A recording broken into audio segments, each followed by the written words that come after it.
Hello नमस्कार मित्रांनो, मी सौरभ तुमचं एडुगातामध्ये स्वागत करतो। हेलो दोस्तों, मैं सौरभ बप्पा एडुगाता में स्वागत करता हूँ। Today we are going to see Hindi grammar and the topic will be karak. जी हाँ, आज हम लोग हिंदी ग्रामर देखेंगे, हिंदी व्याकरण देखेंगे और हिंदी व्याकरण में हमारा टॉपिक रहने वाला है कारक। तो आज का वीडियो पूरा देखिएगा क्योंकि आज के वीडियो में आपको तीन चीजें पता चलेंगी। सबसे पहले कारक क्या होता है, सेकंड विभक्ति क्या होता है और कारक के कितने भेद होते हैं वो भी आप जान लेंगे। तो चलिए शुरू करते हैं। सबसे पहले जान लेते हैं कारक है क्या। कारक यानी क्या, उसका डेफिनेशन देखते हैं।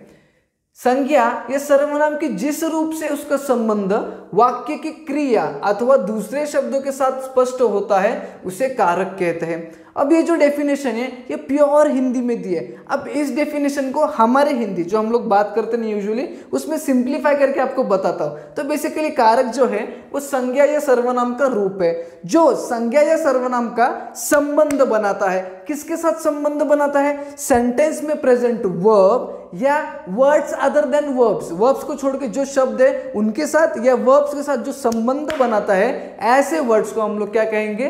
कारक कहेंगे। समझ में आया आपको? सिंपल सा डेफिनेशन जो मैंने आपको बताया सिंप्लीफाइड फॉर्म में, समझ में आया? ओके, अब कारक के बाद विभक्ति क्या होती है वो जान लेते हैं।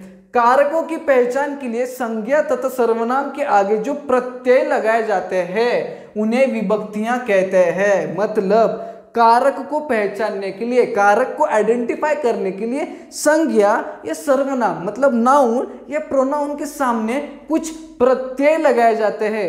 अब उन प्रत्यय को हम लोग क्या कहेंगे?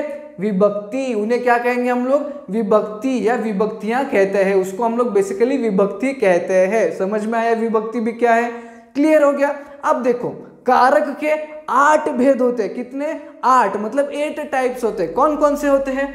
कर्ता कारक सबसे पहले, कर्म कारक दूसरा है ये, थर्ड इज करण कारक, फोर्थ इज संप्रदान कारक, फिफ्थ इज अपादान कारक, सिक्स्थ इज संबंध कारक, सेवेंथ इज अधिकरण कारक एंड एट्थ इज संबोधन कारक। अब इन 8 भेदों में से आज के पार्ट में हम लोग 4 भेद देखेंगे। तो चलिए देखते हैं सबसे पहला भेद। ओके, तो कारक के 8 भेदों में से पहले 4 भेद देखते हैं और पहले 4 भेदों में से भी पहला भेद क्या है वो समझ लेते हैं।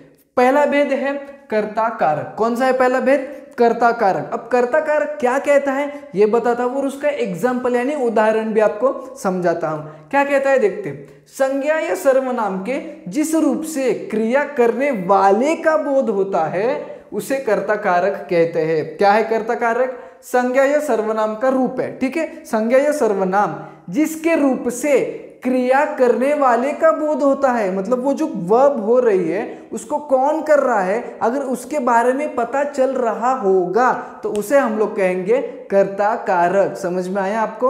अब कर्ता कारक की विभक्ति क्या है? इसकी विभक्ति ने है। क्या है? ने, कर्ता ने। समझ में आया? अब इसको मैं एग्जांपल में डाल के आपको समझाता हूं। सबसे पहले एग्जांपल देखो, लक्ष्मी ने चारा खा लिया। लक्ष्मी ने चारा खा लिया। अब इसमें क्रिया क्या हो रही है? चारा खा लिया। क्रिया किसने किया है?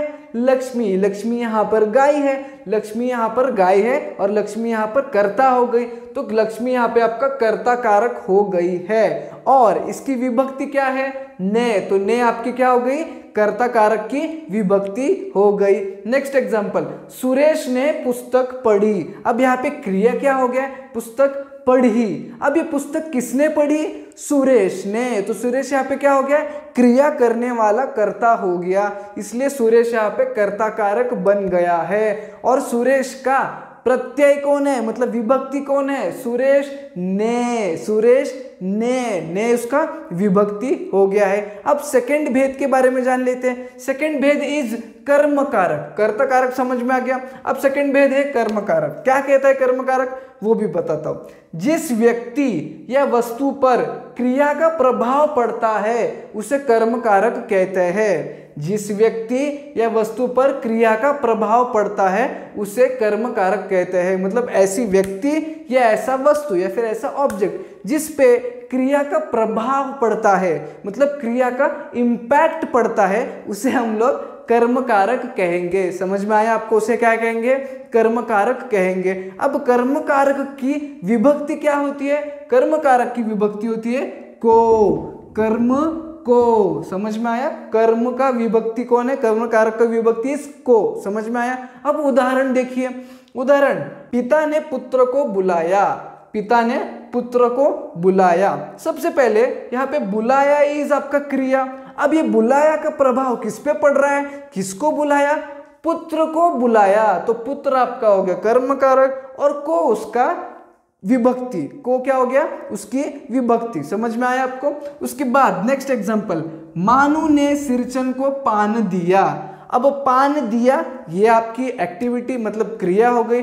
अब इसका प्रभाव किस पे पड़ रहा है, किसको पान दिया, सिरचन को, किसको दिया, सिरचन को, जिसमें आपका सिरचन हो गया कर्म कारक और को हो गई उसकी विभक्ति, समझ में आ गया। ओके, अब थर्ड भेद की तरफ बढ़ते हैं, विच इज करण कारक। क्या है थर्ड भेद, करण कारक। क्या कहता है करण कारक, संज्ञा का जो रूप क्रिया का साधन हो उसे करण कारक कहते हैं। संज्ञा का जो रूप क्रिया का साधन हो उसे करण कारक कहते हैं। नहीं समझ में आया ना, मैं आपको सिंप्लीफाइड वे में या फिर सिंप्लीफाइड डेफिनेशन में बताता हूं। तो बेसिकली करण कारक एक संज्ञा का रूप है, ठीक है, जिसके थ्रू क्रिया हो रही है। संज्ञा का रूप है करण कारक, जिसके थ्रू क्रिया हो रही है उसे हम लोग क्या बोलेंगे, करण कारक। समझ रहे हो आप, संज्ञा का एक रूप है जिसके थ्रू एक क्रिया हो रही है, तो वो संज्ञा का रूप जो है उसे हम लोग करण कारक कहेंगे। अब एग्जाम्पल देखिए, एग्जाम्पल से पहले इसकी विभक्ति जान लेते। विभक्ति क्या है करण की, से या द्वारा, से या द्वारा, ठीक है, ये दो विभक्ति है, एक बार से होगा या फिर द्वारा हो सकता है। एग्जाम्पल देखते हैं, हम आंखों से देखते हैं, हम आंखों से देखते हैं, देखते हैं ये क्रिया है, बट किसके थ्रू क्रिया हो रही है, आंखों से, किसके थ्रू, आंखों से, तो आपका आंखों ही यहाँ पे करण कारक और से उसका विभक्ति हो गया है। समझ में आया आपको। नेक्स्ट एग्जांपल, हम इम्पाला गाड़ी से मित्र के घर गए, मित्र के घर गए ये क्रिया हुई है, बट किसके थ्रू गए मित्र के घर, हम गाड़ी से मित्र के घर गए, किसके थ्रू गए, गाड़ी से, तो गाड़ी से करण कारक से आपका विभक्ति हो गया है करण कारक का। समझ में आ रहा है। अब फोर्थ भेद देखते हैं। फोर्थ भेद इज संप्रदान कारक। सबसे पहले ये संप्रदान जो वर्ड है इसका मीनिंग बताता हूं। संप्रदान शब्द का अर्थ या फिर संप्रदान शब्द का मीनिंग होता है देना, टू गिव, देना इज संप्रदान। समझ में आया। अब डेफिनेशन देखते हैं, जिसे कुछ दिया जाए या जिसके लिए कुछ क्रिया किया जाए उसे संप्रदान कारक कहते हैं। मतलब जिसे कुछ देना है, मतलब किसी को कुछ देना है या उसके लिए कुछ क्रिया करनी है, इसी को हम कहेंगे संप्रदान कारक। समझ में आया। अब इसकी विभक्ति क्या है, को और के लिए। संप्रदान कारक की विभक्ति क्या है, को और के लिए। समझ में आया। अब इसको एग्जाम्पल में डाल के देखते हैं। हरि मोहन के लिए मिठाई लाया, हरि मोहन के लिए मिठाई लाया, मिठाई लाया है, मोहन के लिए लाया है, किसके लिए, मोहन के लिए। तो यहाँ पे जो क्रिया है मिठाई लाया ये किसके लिए हो रहा है, मोहन के लिए, तो उसके लिए क्रिया की है ना, इसीलिए हम लोग इसको संप्रदान कारक बोलेंगे। नेक्स्ट, लाडली काकी के लिए चूड़ियां लाई, लाडली काकी के लिए चूड़ियां लाई। अब चूड़ियां लाई ये जो क्रिया की है लाडली ने, ये किसके लिए किया है, काकी के लिए, काकी के लिए आपका हो गया संप्रदान कारक। समझ में आया। ओके, तो इस वीडियो में ये 4 भेद हमने देखे हैं। नेक्स्ट वीडियो में जरूर नेक्स्ट मतलब जो बचे हैं वो 4 भेद देखेंगे। और ये पार्ट अगर आपको पसंद आया हो, अगर आपको यूजफुल लगा हो तो जरूर एक लाइक करना, ज़्यादा से ज़्यादा बच्चों में शेयर करना, नहीं तो चैनल को सब्सक्राइब करके जाना। हम मिलेंगे न्यू वीडियो में।